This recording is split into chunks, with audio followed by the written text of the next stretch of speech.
général pour préparer. Oui, non, vous avez raison, oui, je comprends votre question du coup.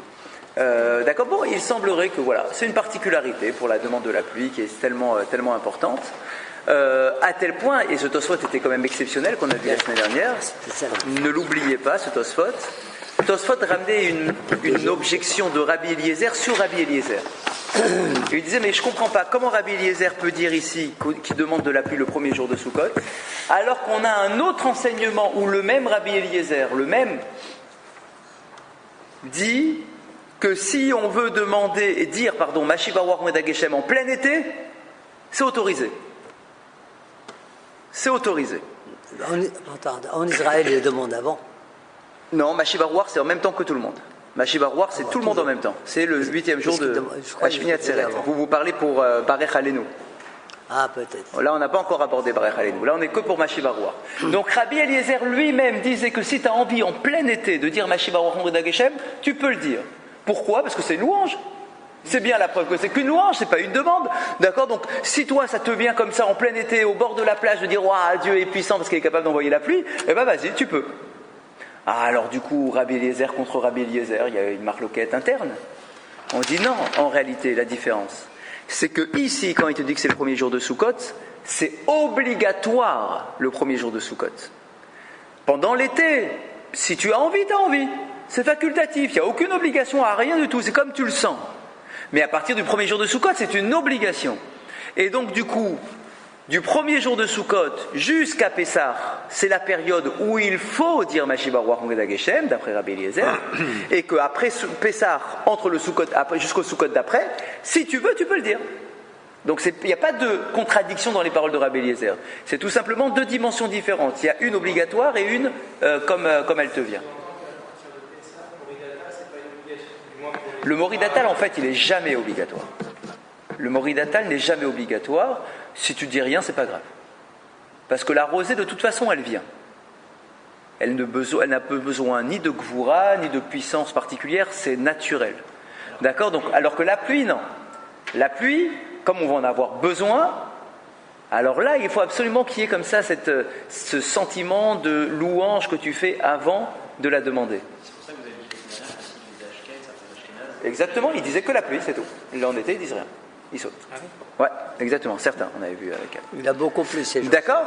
Ok. Et on avait terminé, c'était la fin de la Mishnah, en disant comment est-ce que se passe le passage, à quel moment se passe le passage. On nous a dit c'était le matin à Moussaf. Oui. Ouais. Pas à Shacharit et pas à Arvit. Pas à Arvit parce que les gens ne venaient pas à la synagogue à Arvit à l'époque. Pas à Shacharit non plus parce que les gens viennent en retard à Shacharit.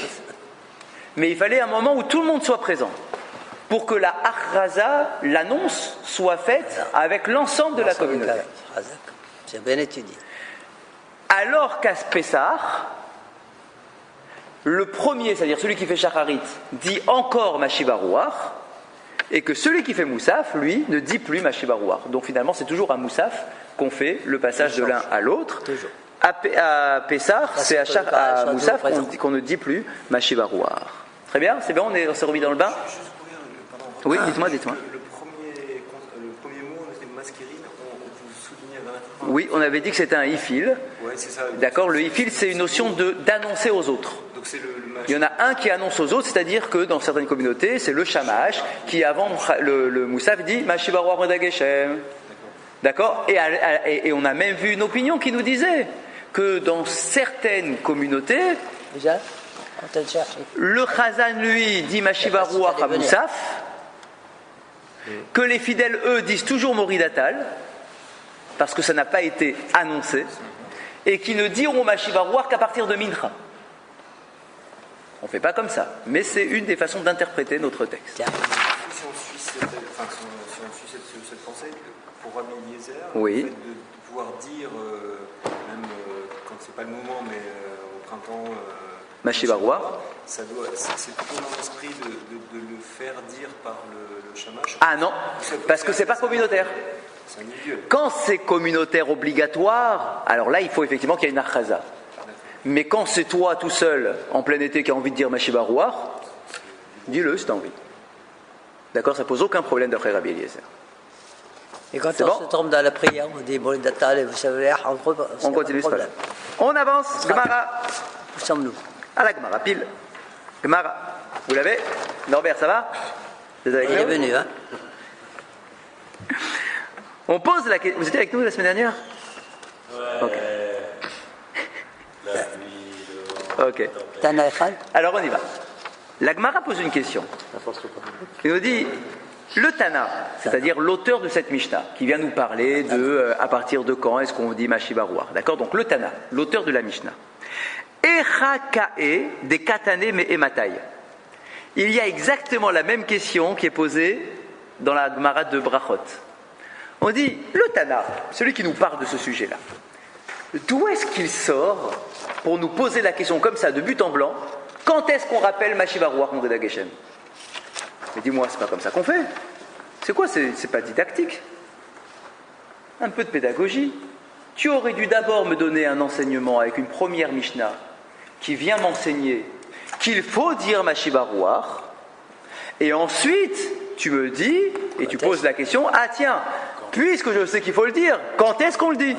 Mais là, comme ça, de but en blanc, on ouvre une Gemara. Tac, on dit, à partir de quand on demande Mashivarouach? Mais attends, mais dis-moi déjà qu'il faut demander Mashivarouach. Moi, je savais même pas qu'il fallait demander Mashivarouach. D'accord? Un peu de pédagogie. Donne-moi d'abord un premier enseignement avant d'amener celui-là. Réponse. Tana Hatam Kae. En fait, le Tana, l'auteur de la Mishnah, il était sur une autre Mishnah. Effectivement, c'est vrai qu'il manque l'introduction de dire qu'il faut demander la pluie. Enfin, évoquer la pluie. Il était sur... Ou sur quel enseignement il était? Des Katané, il y a une autre Mishnah qui nous dit Maskirin gevurot geshamim bitriyat ametim, veshoalim bevirkat hashanim, ve'avdala bechonen adat, ve'katané me'ematai. Il existe une première Mishnah qui est dans la Gemara de Brachot. Dans la Gemara de Brachot, il a enseigné la chose suivante. Maskirin gevurot geshamim bitriyat ametim. Là-bas, on nous parle de la Hamida et on nous dit comment se compose la Hamida et qu'est-ce qu'on met dans chaque bracha de la Hamida. Et là-bas, on nous dit que dans la deuxième bracha de la Hamida, qui s'appelle la bracha de Triyat Ametim, de la résurrection des morts, dans cette bracha-là, Maskirin Gevurot Geshamim, c'est là-bas qu'on rappelle, qu'on évoque les pluies. D'accord? Il y a une Mishnah comme ça qui nous donne un enseignement. Dans la bracha de Triyat Ametim, on te rappelle, on évoque les pluies. Entre parenthèses, quel est le rapport entre Triyat Ametim et la pluie? Les Chachamim nous disent de manière très simple, de la même façon que la Triyat Ametim, c'est la résurrection, la pluie qui tombe sur la terre, c'est la résurrection de la nature. En été, elle est complètement sèche, complètement morte. La pluie vient permettre à la terre de se renouveler. D'accord? Donc c'est une résurrection. À tel point qu'on nous dit explicitement dans la Gemara que la pluie est supérieure à Triyat Ametim. Pourquoi et sur quel point? Parce que la Triyat Ametim ne concerne que les tzadikim. Alors que la pluie est un bénéfice pour les tzadikim comme pour les rechaïm. Il n'y a pas de tri en disant tiens, dans ton champ il n'y a pas de pluie, dans la champ du voisin il y a de la pluie. Ça vient pour tout le monde. Donc quelque part, il y a une supériorité des gshamim, de la pluie, par rapport à Triyat Ametim, qui elle n'est consacrée qu'aux tzadikim. C'est le scoop. Qu'est-ce qu'on met là-bas? On demandera à Kadosh Baruch Hu quand on se réveillera. On constatera quand on se réveillera. Le Récharim n'a pas droit. C'est clair que Triyat Ametim, elle dépend de ta émouna et de ton degré de croyance pendant que tu étais vivant. Parce que quelqu'un qui croit pas en Triyat Ametim, Les tzadikim, c'est plus que ça. ouais. Non, celui qui ne croit pas, il n'a pas. Ah voilà, déjà. Mais il s'en fout, il ne croit pas. Il s'est exclu lui-même. En fait, c'est pas une punition, c'est qu'il s'est exclu lui-même. Triyat Ametim, c'est pas associé à la rosée, Ah ça, bien sûr. C'est dans le Zohar qu'on dit ça. Que la Triyat Ametim, elle viendra par la rosée. Voilà, ça veut dire qu'Akadosh Baruch Hu fera descendre sur terre une rosée particulière qui permettra la résurrection. Des tzadikim de toute façon. Son rapport avec moi, D'accord, donc... c'est Tarantino avec sa caméra. D'accord, donc, là-bas on a une Mishnah, donc je reprends. Dans la Gemara de Brachot, il y a une Mishnah dans laquelle on dit Maskirin Gevurot Geshamim Bitriyat Ametim. On évoque les pluies dans la deuxième bracha de la Hamida, que l'on appelle la bracha de Triyat Ametim. Veshoalim Bebirkat Hashanim. Mais par contre, on demande la pluie dans la bracha de Birkat Hashanim, la Barech Alenu. D'accord, c'est la bracha dans laquelle on demande la pluie. Ve'avdala bechonen adarat. Et la Havdalah, donc le samedi soir, dans quelle bracha est-ce qu'on intercale la demande de la Havdalah? On l'a fait dans chonen adarat. Pourquoi? Parce que le darat, c'est ce qui nous permet de distinguer les choses.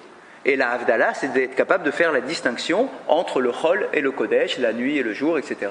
Donc c'est dans la bracha de chonen adarat que l'on fait la bracha de Atachonantanu de la Havdalah. C'est simplement un enseignement qu'il y a dans la Gemara de Brachot. Là-bas dans Brachot, on décortique la Hamida et on te dit qu'est-ce qu'on met dans quoi. Ok? Eh bien, on nous dit, le Tana de notre Mishnah, il vient d'étudier cette Mishnah dans laquelle on dit qu'on évoque la pluie dans Triyat Ametim. Une fois qu'il sort de cette Mishnah-là, il se pose la question, mais à partir de quel moment est-ce qu'on dit Mashiva Ruach, comme Morida Geshem? Donc finalement, ne dit pas qu'il sort de nulle part, il n'attaque pas le sujet de but en blanc, c'est qu'en réalité il était déjà sur un autre sujet, et là-bas, une fois qu'il est sorti de ce sujet, il s'est posé la question, tiens, quand est-ce qu'on demande la pluie? Et donc c'est la Mishnah qu'on a sous nos yeux. Donc là où toi tu imaginais qu'il y avait un manque, en te disant, oui mais on a dit nulle part qu'il fallait dire Mashiva Ruach Morida Geshem, on dit non, calme-toi, il n'y a pas un manque, on le dit par ailleurs, on l'a dit là-bas dans la bracha de la Gemara de Brachot, il y a une Mishnah là-bas qui dit clairement qu'il faut évoquer la pluie dans la bracha de Triyat Ametim. Et là l'auteur de notre Mishnah se pose la question de savoir quand est-ce qu'on le fait, cette demande cette remarque, cette louange sur la pluie. On regarde Rashi. Regardez le premier Rashi donc de la Gemara, Tana et Chakae. Notre Tana, d'où est-ce qu'il vient? Où est-ce qu'il se tenait pour nous poser la question de à partir de quand on demande la pluie? Kelomar, c'est-à-dire, Midekataneme Matai, à partir du moment où tu poses la question à partir de quand, Miklal de Pshitale, cela signifie, ça sous-entend que c'est évident qu'il faut évoquer la pluie. Vous voyez ce que je veux dire? Si tu poses la question à partir de quand on fait ça, c'est que la chose en question, c'est sûr qu'on l'a fait. Sinon, tu ne poserais pas la question à partir de quand. Donc, dit Rashi, il semble de ta question que pour toi, ça soit évident qu'on fait la louange de Mashiva Ruach. Et donc, il nous dit, les haïtana des chayabim les askir, ve'echa chazinan des chayim les askir. Mais d'où est-ce qu'on a vu qu'il y a une obligation d'évoquer la pluie? Donc, c'est la question qui est détaillée par Rashi. Et comme je vous le disais, il y a exactement la même au début de Brachot. D'accord? Quand on dit à partir de quand est-ce qu'on lit le schéma le soir, d'accord? On dit, mais dis-moi, avant de me dire à partir de quand on lit le schéma, dis-moi d'abord qu'on lit le schéma. Alors on dit, je n'ai pas besoin de te le dire, c'est écrit dans la Torah. Ok. Donc là, ici, il ne peut pas dire donner cette réponse, c'est pas écrit dans la Torah. Alors c'est écrit où? Dans une autre Mishnah. Donc c'est de là que je viens. J'ai étudié une autre Mishnah et maintenant je pose la question. Hatam Kae, donc c'est là-bas qu'il se tient. Maskirin Gevurot Geshamim Bechule Bemasechet Brachot. Regardez ce Rashi là, il est important. Maskirin Gevurot Geshamim, donc d'où est-ce qu'il se tient? De l'enseignement où on me dit qu'il faut évoquer la pluie, ok? Bechule, etc. Bemasechet Brachot. Dans la Gemara de Brachot. Rashi souligne que la Mishnah en question, dans laquelle on nous dit qu'il faut évoquer la pluie, c'est une Mishnah qui est dans la Gemara de Brachot. Pourquoi est-ce que Rashi a besoin de mettre l'accent sur ça? On le savait tous, on connaît tous nos Mishnayot par cœur, donc on sait que ça vient de la Mishnah de Brachot, ce truc-là. Pourquoi est-ce que Rashi, il insiste pas pour les enfants? D'accord? Donc pourquoi il a besoin de me dire, attends, ça vient de la Gemara de Brachot? Parce qu'il va introduire, grâce à cette petite remarque, la question qui vient tout de suite. Et vous allez le voir. On reprend dans la Gemara.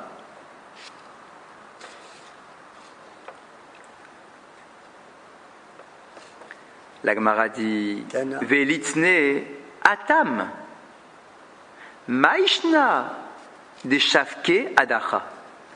Il dit, mais attends, quoi, tu te moques de moi? Tu me dis que le Tana de notre Mishnah ici, dans la Gemara de Ta'anit, il était sur la Mishnah de Brachot,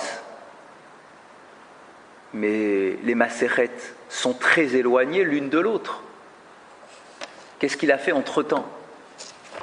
il a attendu qu'on finisse tout le Seder de Zraïm, que l'on finisse tout le Seder de Moed, pour maintenant se réveiller et me dire, tiens, quand est-ce qu'on demande la pluie? Parce que je me rappelle d'un enseignement dans Brachot qui dit qu'il faut demander la pluie.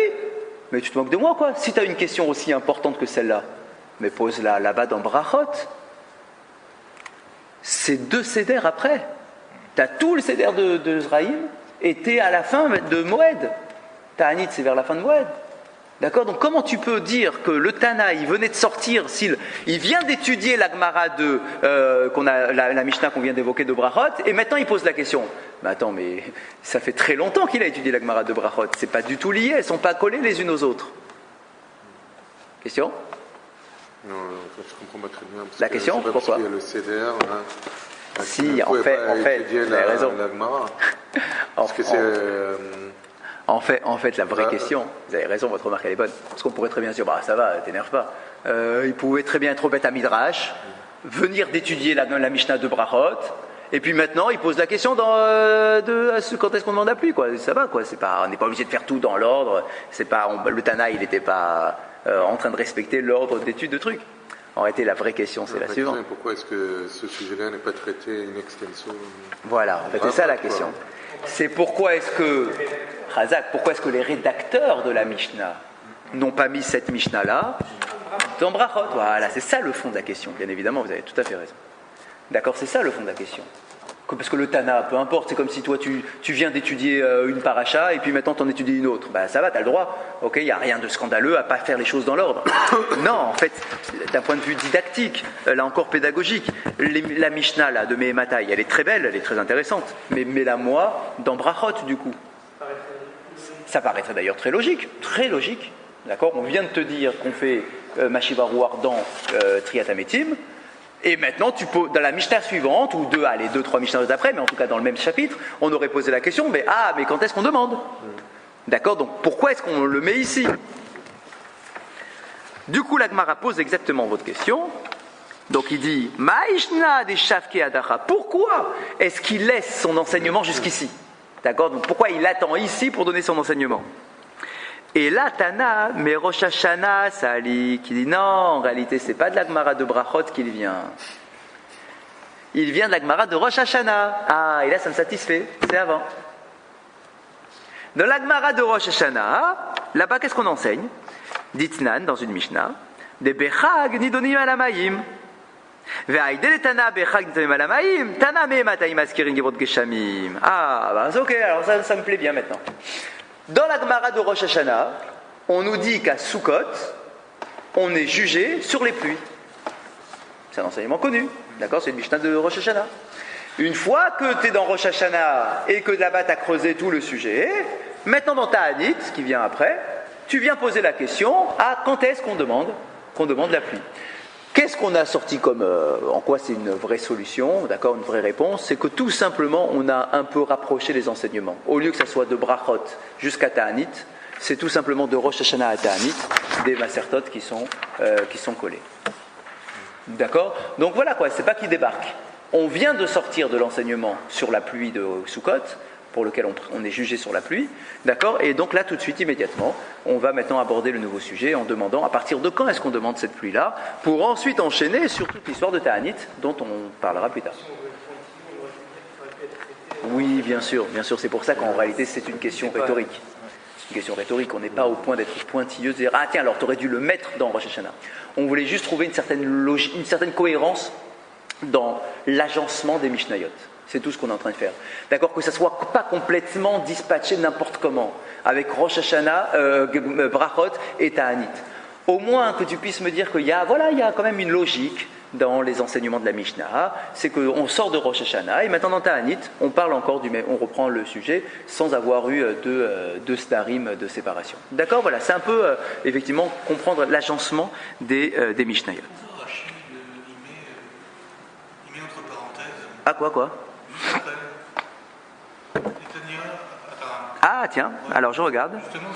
Belitne atam, bemasechet brachot, samour detane, maskirin lite mematai. Il reprend en fait. Ouais, vous avez raison. C'est pour ça que vous savez que ce qui est entre parenthèses en général, on le lit pas. D'accord? Parce que peut-être qu'il n'a pas de sens effectivement, on aurait du mal à le comprendre ici, ce Rashi. Parce que concrètement, on vient de le dire. Alors moi, j'ai une petite note ici, je ne sais pas si vous l'avez, je regarde ce que c'est. J'ai un petit vav, je ne sais pas où est-ce qu'il renvoie. Où est-ce qu'il renvoie? Vav, vav, vav. Ah non, c'est juste la référence. D'accord, mais je comprends, en tout cas, je comprends la parenthèse. La parenthèse viendrait dire que, effectivement, ce Rashi-là n'est pas à sa place. J'ai entendu tout à l'heure, en préparant le cours, c'est un scoop, je ne savais pas,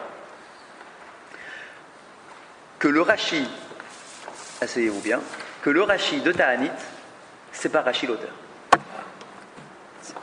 Je ne savais pas. C'est pas Rashi. C'est un de ses élèves ou un autre Rishon. C'est pas Rashi. Incroyable, hein? Ouais, c'est pas Rashi. On a des preuves, les spécialistes de Gemara ont des preuves pour dire que ce Rashi, ce n'est pas Rashi. Mais ils l'ont mis quand même comme étant Rashi. Ouais, toute la Maseret, ce qui est, et on l'appelle Mechouné Rashi, ce qu'on appelle Rashi, mais qui en fait n'est pas Rashi. Incroyable, Il n'y hein? a pas de Rashi sur Tanit ou On n'a pas de Rashi Natani. de Ta'anit. On n'a pas trouvé de Rashi sur Ta'anit. De vrai Rashi sur Ta'anit, on n'a pas. Et là, vous nous avez dit que Incroyable, c'était Rachid qui a écrivé ça. En fait, c'est pas Rashi. C'est un Rishon, quelqu'un de son époque. Il y a une erreur seule encore. C'est même pas Rashba? Ah, Razak, il a certainement commenté.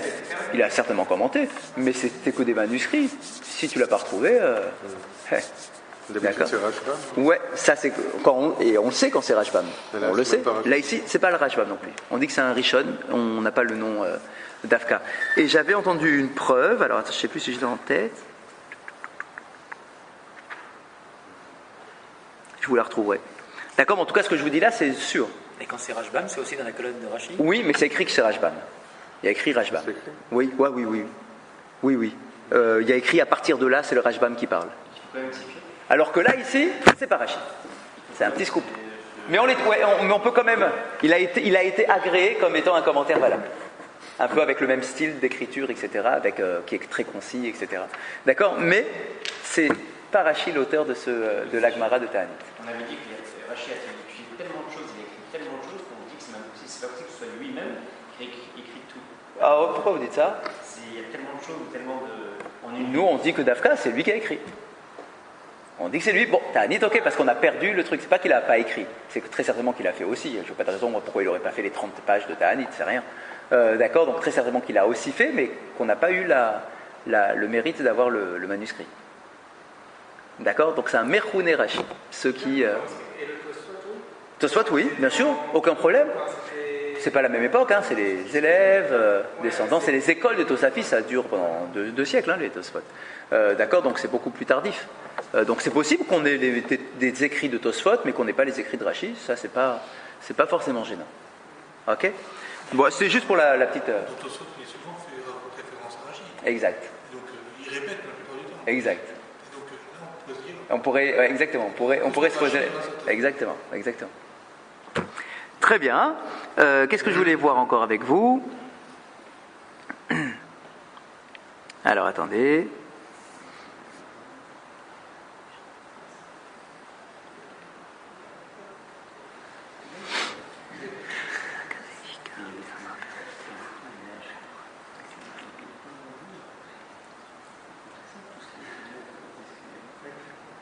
Très bien. Ok, on avance dans la Gemara. On est dans la Gemara.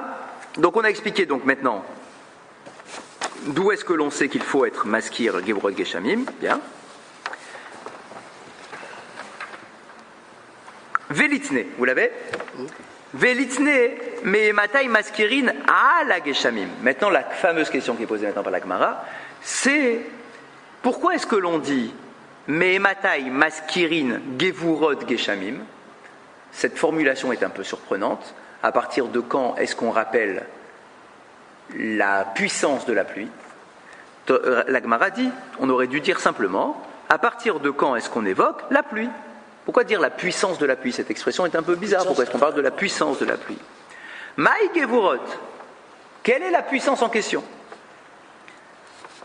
Geshamim. Donc, Maï Gevrot Geshamim. Qu'est-ce que la puissance de la pluie? Amar Rabbi Yochanan, mi pene sheyordim bigvura. Première réponse, on dit que la pluie tombe avec puissance. La pluie tombe avec puissance, avec force.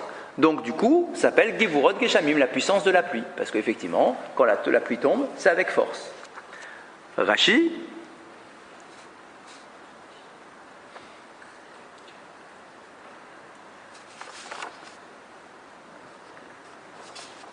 Non, il n'y a pas de Rashi sur ça. Il n'y a pas de Rashi, pardon.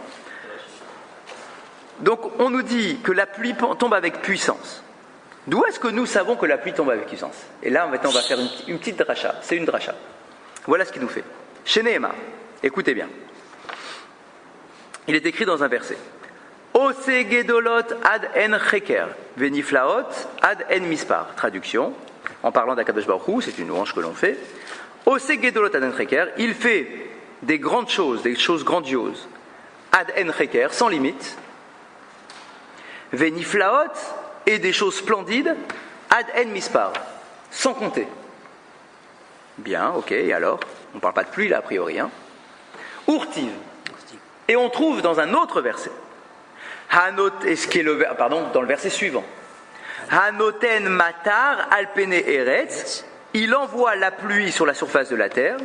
Vesholeach maim alpene chutzot, et il envoie donc de l'eau sur, pareil, d'accord, sur l'horizon. Donc on voit quoi de ces deux psukim qui sont collés l'un à l'autre? On voit que la pluie est appelée Gedolot. Quelque chose de grandiose. D'accord? Encore une fois, on a un premier verset qui nous dit que Dieu fait des grandes choses sans limite. Et le deuxième verset qui suit dit qu'il envoie la pluie sur la terre. De là, nos Chachamim comprennent que les grandes choses en question, c'est quoi? C'est la pluie. D'accord? Comme si les deux versets, le premier verset est une introduction au deuxième. Dieu fait des choses grandioses, il envoie la pluie sur la terre. On comprend de là que la chose grandiose en question, c'est la pluie. Okay. Donc, la pluie s'appelle Gedolot. Quelque chose de grandiose. Bien. La Gemara dit, et alors? Maï mashma. Où est-ce que tu veux en arriver là? Moi, je t'ai posé une question. Je veux savoir comment la pluie s'appelle Gevurot. Puissance. Pas grandiose. C'est pas ça que j'ai cherché. Moi, je n'ai pas cherché le mot Gadol. J'ai cherché le mot Gevura. Et tu m'as apporté un verset pour me dire que la pluie, c'est de la Gedoula. Oui. Mais pas de la Gevura. Donc, Maï Mashma, où est-ce que tu veux en venir? Tu ne m'as pas répondu à ma question. Amar Rabba Barshila dit Atia Cheker mi braito shel olam. Il dit non, maintenant on va faire une Serachava. On va rapprocher d'autres versets. Lequel? À propos de la création du monde, on retrouve le mot Cheker. Cheker, on avait dit qu'il fait les choses sans limite. Et pour la création du monde, qu'est-ce que l'on dit? Il y a un verset qui nous dit Halo yadata imlo shamata. Ne sais-tu pas, n'as-tu jamais entendu Elohe olam Hashem, que le Dieu du monde, Hashem, Boré Ketzot Haaretz, qui a créé les confins de la terre, Lo Yaev Lo Yiga, sans jamais se fatiguer et sans s'épuiser, En Cheker Lidvunato, il n'y a aucune limite à sa sagesse. Urtiv, Mechinarim Bechocho, Neezar Bigvura. Et toujours à propos de la création du monde, il est écrit que Dieu a créé les montagnes et qu'il a été saisi par la puissance, par la Gevura. Donc, tenez-vous bien, c'est ça la dracha, on trouve à propos de la création du monde que Hachem a créé le monde avec Gevura, avec puissance. Bien, quel rapport avec la pluie? À propos toujours de la création du monde, on a trouvé le mot Cheker, qui nous dit qu'il n'y a pas de limite à ce que Dieu a créé. Or, le mot Cheker, on le retrouve lorsque l'on parle de la pluie, dans le premier verset qu'on avait cité là-haut. Donc on voit que de la même façon que Dieu a créé le monde avec Gevura, avec puissance, et qu'il y a une Zerachava qui permet de dire que la pluie a été créée avec la même puissance que la création du monde, c'est de là que j'apprends que la pluie s'appelle une Gevura. Compliqué comme dracha, hein? C'est une dracha, purement dracha. Donc la Et ça pluie vient a aussi- été créée avec la même puissance que la création. De la même façon que pour la création du monde, on parle du mot Gevura, et et qu'il y a le même mot qui est utilisé à propos de la pluie, le mot Cheker, du coup, ce que l'on dit pour la création du monde, on peut aussi le dire pour la pluie.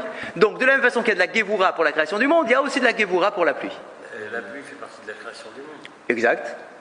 Mais encore fallait-il... Des choses que la Kadosh Baruch Hu, il a créé Oui. Gevura, Non, et parce que... d'autres choses qu'il a Oui, créées, bien évidemment. après Parce la que tu création. pourrais dire, comment est-ce que je sais que les arbres poussent avec Gevura?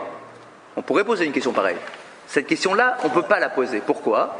Bien que le monde entier ait été créé avec Gevura, encore fallait-il qu'il y ait aussi une Xerashava que l'on puisse créer entre l'arbre et la Gevura. Et ça, on n'a pas. Mais entre la pluie et la Gevura, on a. Donc du coup, on peut se permettre de dire que la pluie, c'est de la Gevura grâce à la Xerashava, au mot Cheker. Et il n'y a pas un autre endroit où on dit Non, il n'y a pas. Une Xerashava ne se fait que, je vous rappelle, que par tradition. Que par tradition. Vous avez une question? Non, mais en fait, donc c'est ça qui explique aussi pourquoi ça vient par Chazak. Atagibol. Chazak. Du coup, on comprend tout à fait la Hamida. C'est quoi la bracha de Mechayam Etim? Atagibor l'olam Hashem. C'est la bracha de la Gevura. À tel point que certains appellent cette bracha la bracha des Gvurot. Parce que la Triyat Ametim, la résurrection, comme la pluie, les deux sont considérés comme étant de la Gevura. D'accord? Donc qu'est-ce qu'on a fait ici? On a tout simplement montré dans le texte, c'est tout ce qu'on a cherché à faire, que la pluie s'appelle Gevura. Et que lorsque le Tana dit quand est-ce qu'on évoque la puissance de la pluie, ne sois pas surpris par son expression, parce qu'en réalité elle se justifie par les termes et la Xerashava que l'on fait entre la création du monde et la pluie, parce qu'il y a le même mot, Cheker et Cheker. De la même façon que la création du monde, on trouve le mot Gevura. Du coup, je peux extrapoler et dire que pour la pluie, il y a également de la Gevura. D'accord? Que le mot Gevura, finalement, il va s'appliquer aux deux grâce au mot Cheker qui crée le lien entre la création du monde et la pluie, bien que les versets soient très éloignés l'un de l'autre. D'accord? Grâce à la Xerashava. Exactement. C'est bon? Rappelez-vous ce qu'on avait dit un jour de Sukkot. Dans une des drachotes de Sukkot, on avait dit, mais pourquoi Gevura? Pourquoi ça s'appelle une Gevura? On pourrait dire Kohar. On aurait pu dire Gedoula. Pourquoi est-ce qu'on a voulu absolument dire que c'est une Gevura? Parce que c'est vrai, ok, la Xerashava, on a compris, mais c'est quand même un peu tiré par les cheveux. À quoi bon faire une dracha aussi difficile que celle-là pour me dire que la pluie s'appelle une Gevura? Comme s'il fallait absolument dire que la pluie s'appelle une Gevura. Ça ressemble un peu à ça. Je veux absolument dire que ça s'appelle une Gevura. Alors je vais trouver un moyen, grâce à la Xerashava, pour te dire qu'effectivement c'est une Gevura. Ça va, t'embête pas. Utilise un autre mot. Utilise un autre mot. Kohar Geshamim, la force de la pluie. Pourquoi la puissance de la pluie? Pourquoi le mot Gevura absolument? Digadol, regarde, tu as un verset qui est explicite. Le verset sur la pluie, le mot qui était utilisé, c'était Gedoula. Eh bien, dis Gedoula, c'est pas gênant, quoi, ça me gêne de dire Gedoula. Dis Gedoula, pourquoi tu as besoin d'attendre une Xerashava pour absolument dire que c'est une Gevura? C'est pas grave si c'est pas une Gevura. Dis que c'est une Gedoula, c'est tout aussi joli à dire qu'une Gevura, je vois pas le problème.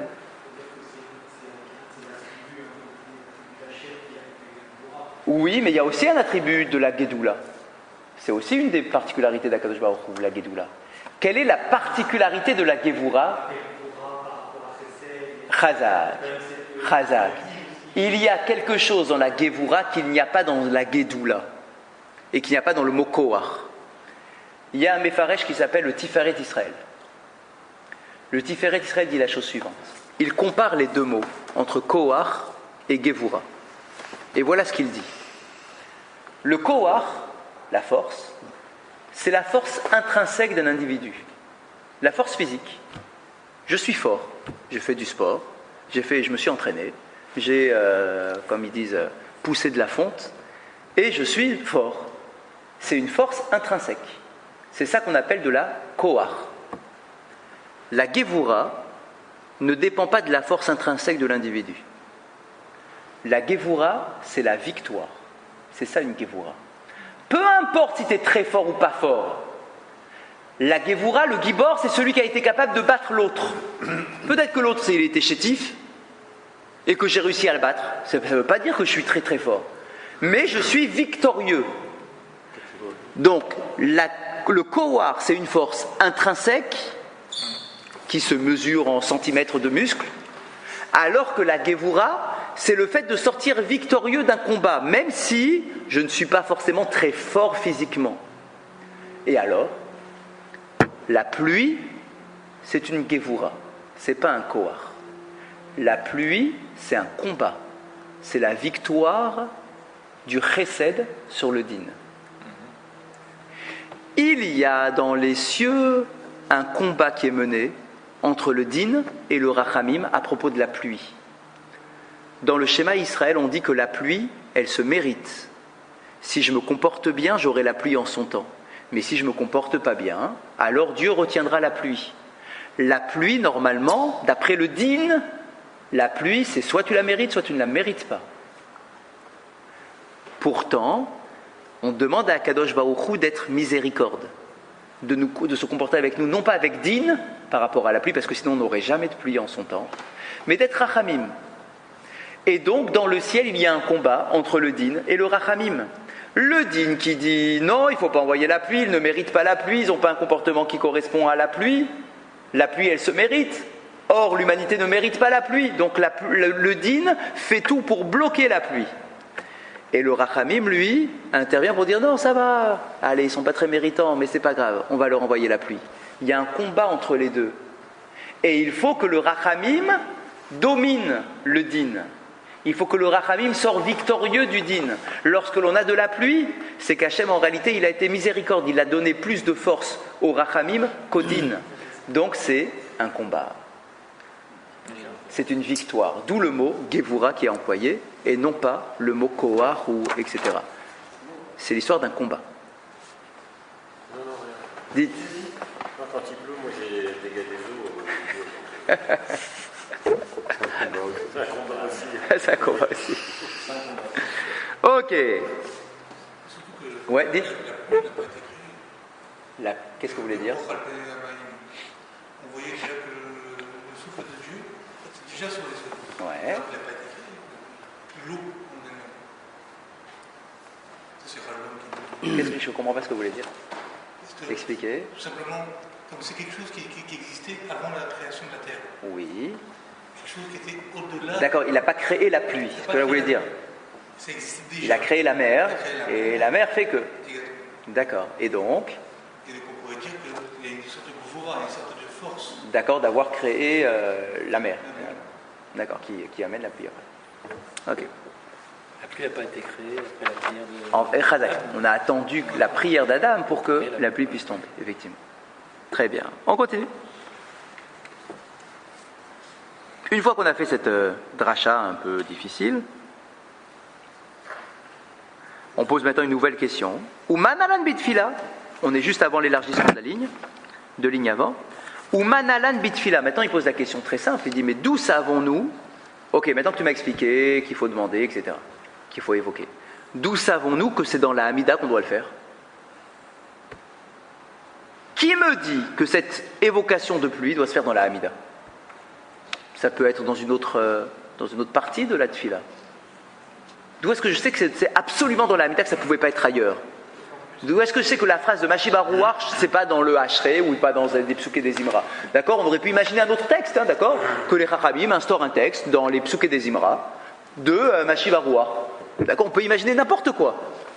D'où est-ce que nous savons, comment est-ce qu'on sait avec certitude que cette évocation de pluie, ça doit se faire dans la Hamida? Pourquoi dans la Hamida? Cette louange, elle se fait dans la Hamida. Il ne parle pas de la demande, hein, il parle de la louange. Comment est-ce qu'on sait que cette louange doit se faire dans la Hamida? Détania, en fait on répond. Il y a un verset dans lequel il est écrit dans le schéma Israël, les Ahava et Hashem Elokechem ou Lovdo bechol evafrem ou frol nafshechem, vous connaissez tous ce passage par cœur. Tu as l'obligation d'aimer Akadosh Baruch Hu et de le servir avec tout ton cœur. Ça veut dire quoi, servir Hashem avec son cœur? Ezoi avoda sheibalev. C'est quoi le service du cœur? Ave Omer Zotfila. C'est la Hamida. Donc, lorsque dans le schéma Israël, il est écrit Ul Ovdo Bechol Evafrem, tu dois servir Dieu avec tout ton cœur, c'est l'obligation de faire la Hamida. Un problème de timing. Quel timing? Quoi? Le schéma, il est dans la Torah. Bien. l'obligation de faire la Hamida. Oui. Elle est où dans la Torah? De ce verset-là. Le Rambam, Maïmonide, il dit explicitement que c'est de ce verset-là que j'apprends l'obligation de la Torah de faire la Hamida. Mais la Hamida qu'on trouve on trouve dans un sidour, Oui. elle a été, Attention. comme elle est là. Attention. La notion d'Hamida D'accord. existe de ce verset-là. D'accord. Le texte est bien sûr plus tardif. D'accord. Mais la notion de se tourner vers Akadosh Baruch Hu pour faire ce qu'on appelle une Hamida, une tefila, d'accord, ça vient du verset du Shema Israël. Moi j'étais resté J'ai bêtement compris. sur la Hamida. J'ai compris. Dans le... Pas dans ça. Razak. Et puis, il y avait une obligation, même sans les korbanot, il y avait une obligation de se tourner vers Hachem et de déverser son cœur. Parce que là, le mot employé pour traduire la notion de la Razak, c'est tefila. Exactement. Mais on sait que la tefila, c'est la Hamida en réalité, parce que l'essentiel de la tefila, c'est la Hamida. Le cœur de la tefila, c'est la Hamida, bien évidemment. D'accord. Tout a été construit autour de ça, autour de la Hamida. Tout ce qui est avant, c'est une introduction, et tout ce qui est après, c'est une conclusion. Mais le cœur, c'est la Hamida. Hein. D'ailleurs, à tel point qu'on nous dit, c'est quoi qu'on appelle une tefila béminyan? C'est quoi le minyan? C'est quand on commence la Hamida avec un minyan. Parce que c'est ça l'essentiel de la tefila. C'est quoi la tefila? C'est la Hamida en réalité. Donc c'est la réponse aussi. C'est là où on peut faire la louange, c'était logique, c'était logique. Ah, il manque encore un petit truc pour vraiment me dire que c'est dans la Hamida et pas dans les psuké des Imra ou pas dans la conclusion. On fait la prière en général, on va crescendo. Oui, d'accord. Et qui me dit que la vocation de la pluie, l'évocation de la pluie, ça doit se faire justement dans la partie la plus importante? Qui me dit? Je veux une preuve de moi, une preuve que je veux être sûr que c'est là-dedans qu'on doit mettre la Hamida. Ça veut dire, n'oubliez pas que la question c'est un peu la vôtre. Quand les Chachamim ont rédigé le texte de la Hamida, ils se sont posé la question. D'accord? Tiens, qu'est-ce qu'on met dans ce texte-là? Et ils ont dit, il faut qu'on dise Mashibarouar. Comment tu sais qu'il faut dire Mashibarouar? Mais c'est quoi? C'est quelle époque ça? La Knesset Agdola. Ouais. Les gens de la Grande Assemblée. D'accord, les gens de la Grande Assemblée. Donc le début Bien sûr. de la tefila, Ça a été figé la vraie comme on la tefila, connaît, c'est la comment Convention de la Grande commence Assemblée. Bien sûr, Papa, bien sûr. Papa. Il vous appelle. je suis pas en retard. Hein? Je suis pas en retard. Non, mais je me Donc, je veux une preuve. La Gemara, c'est ça qu'elle cherche. Elle veut une preuve technique qui me montre que c'est bien dans la Hamida qu'on doit dire la phrase de Mashivarouar. Comment est-ce que je le sais? Alors, regardez ce qu'elle fait. Déjà, elle nous rappelle le verset qui nous apprend qu'il faut faire la Hamida. Léa Hava et Hachem ou l'Ovdo Bechol Levafrem. Tu dois servir Hachem dans tout ton cœur. Qu'est-ce que ça veut dire quoi? Servir Dieu par son cœur? C'est la Hamida. Ok. Et alors, quel rapport avec la pluie maintenant? Tu ne m'as toujours pas parlé de la pluie.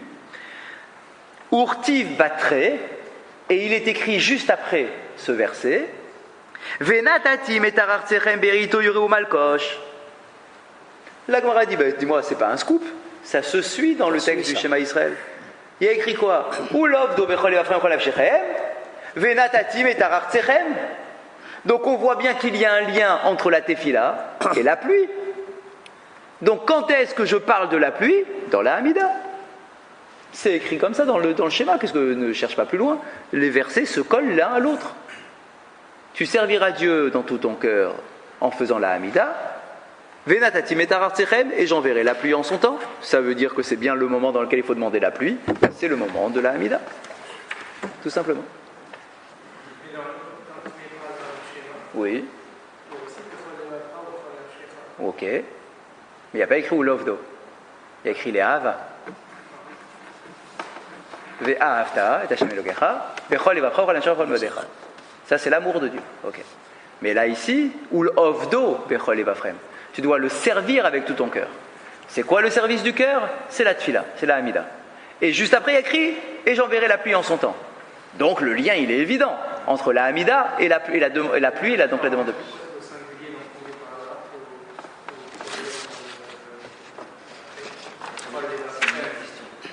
là Votre question est bonne, je la connais, je sais plus la réponse en tête. Je sais plus, mais la question est connue, mais j'ai plus la réponse en tête. Oui? Question? Une remarque? Ok. On continue. On est à l'élargissement. Amar Rabbi Yochanan, deuxième ligne.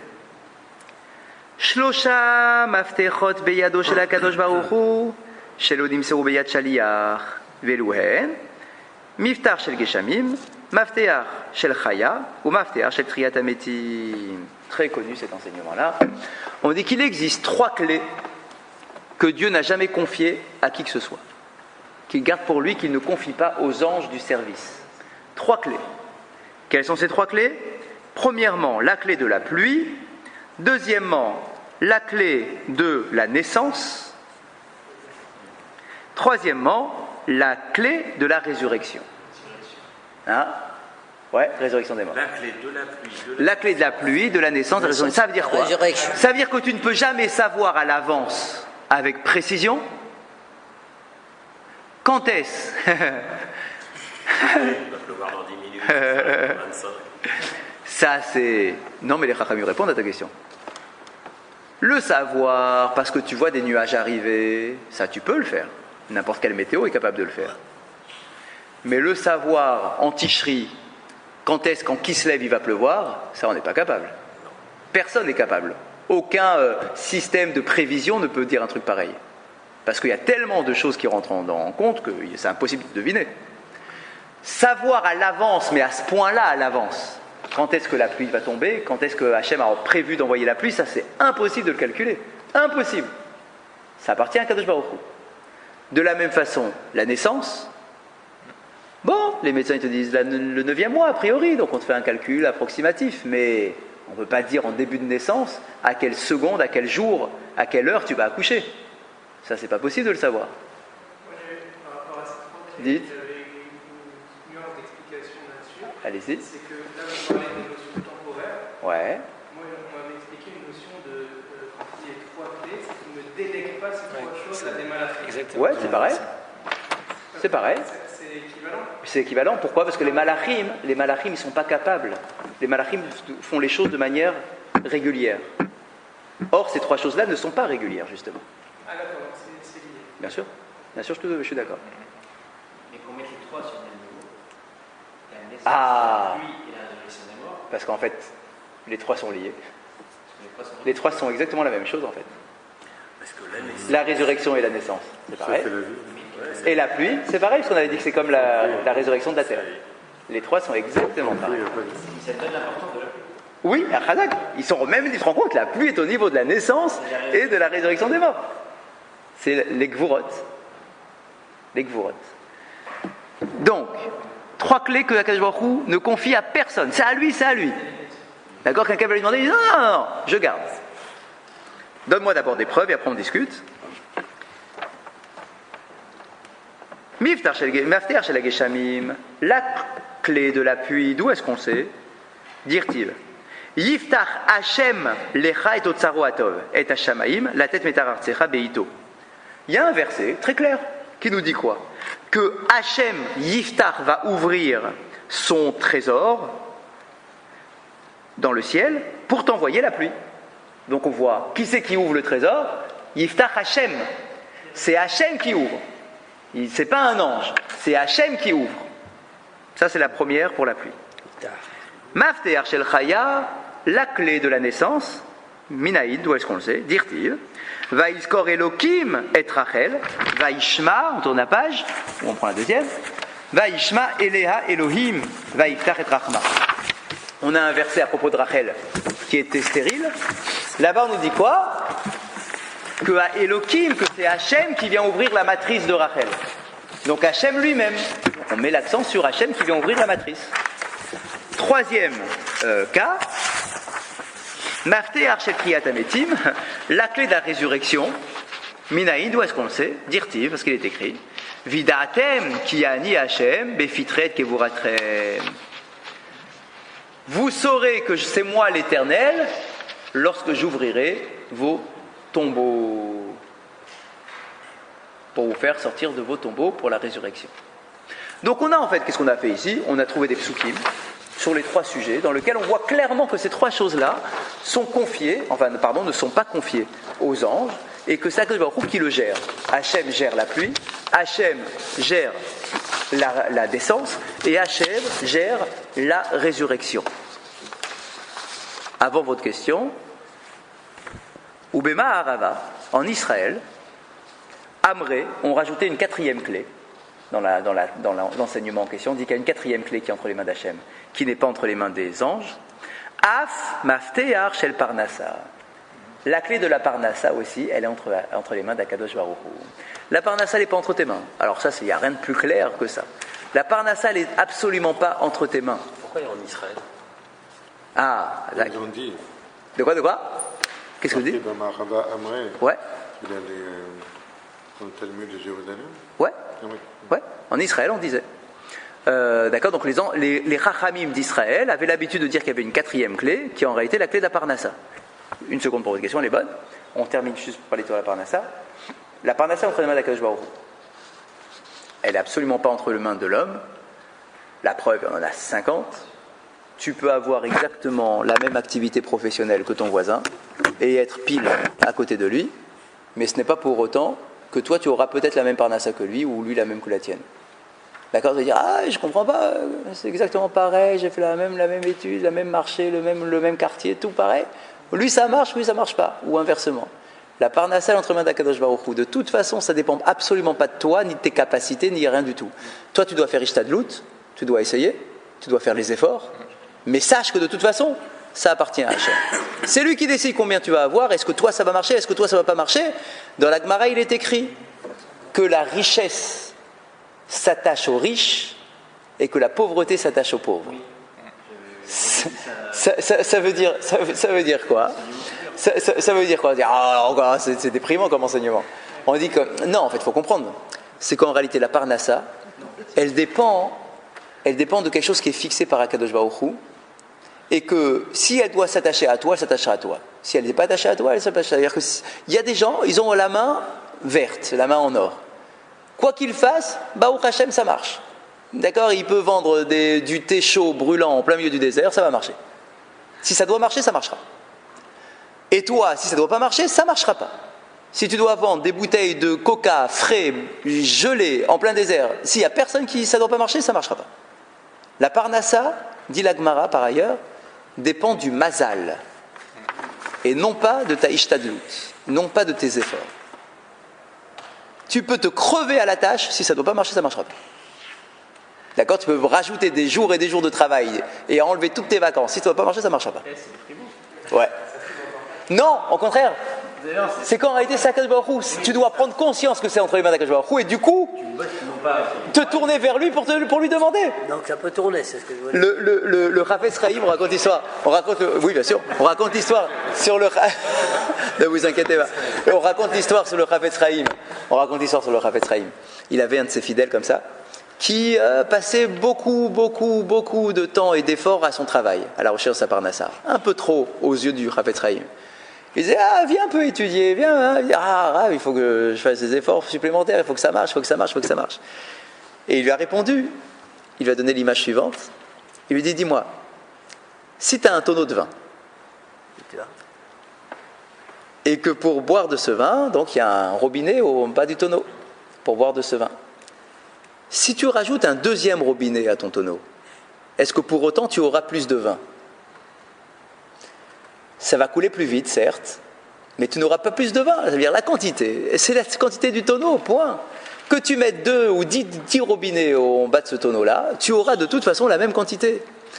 Tu as beau, donc il a voulu lui dire, tu as beau t'investir, et refaire, et faire encore un autre magasin, et encore un autre magasin. Ok, ça peut être bien, mais il y a une limite aux choses. De toute façon, c'est une histoire de mazal. Akadosh Baruch Hu, il a défini la quantité de ton tonneau, il a défini. Que tu aies un robinet ou 2 robinets, ça courra peut-être un peu plus vite, ça va peut-être rentrer plus vite, mais de toute façon, la quantité, ce sera la même. Donc, oui, il faut faire ishtadlut. Je ne dis pas qu'il faut rester à la maison dans son lit, devant la télé toute la journée. D'accord, il faut faire ishtadlut, c'est sûr. Mais, encore faut-il qu'à un moment, il faut se dire, bon, ça y est, ok, ça y est, j'ai aussi une vie à mener en parallèle. Ma parnassa, ce n'est pas une fin en soi. Ma recherche de parnassa, ce n'est pas une fin en soi. D'accord? Je dois aussi être capable de m'occuper de ma famille, d'étudier un petit peu, etc., etc. Donc il y a une limite à la ishtadlut. Donc la clé de la parnassa, elle est entre les mains d'Hachem. Sache-le. Tourne-toi vers lui pour qu'il t'envoie la plus belle parnassa possible. Voilà. Ça, oui. Parce que finalement, c'est entre ses mains à lui. Il faut évoquer. Vous avez dit ça dépend du mazal. Oui, alors pourquoi mazal? Pardon, je n'ai pas fini. Attention. Ça ne veut pas dire que c'est une histoire de destinée. Il n'y a pas de destinée. Ah, ça n'existe pas. C'était pas aussi évident, on avait fait un cours, mais ça n'avait pas l'air aussi... Razak, il y a les deux chitades, on connaît. Mais en réalité, effectivement, mais en réalité, si vous voulez avoir la clé de l'histoire du Mazal, disent nos Haramim, il faut chercher l'origine du mot, la racine. C'est le mot nozel.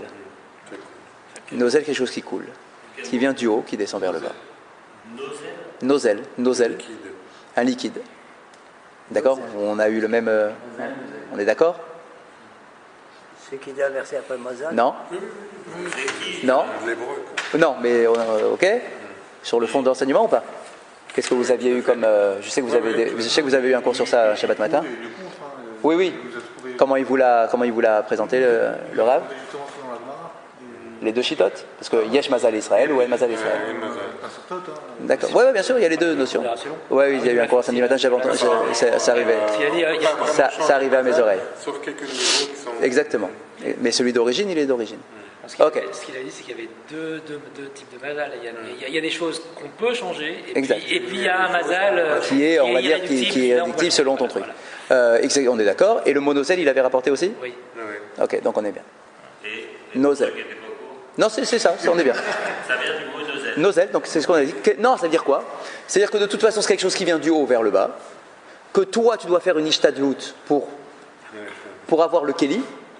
T'amènes le keli. Mais de toute façon, ça va être rempli par le haut.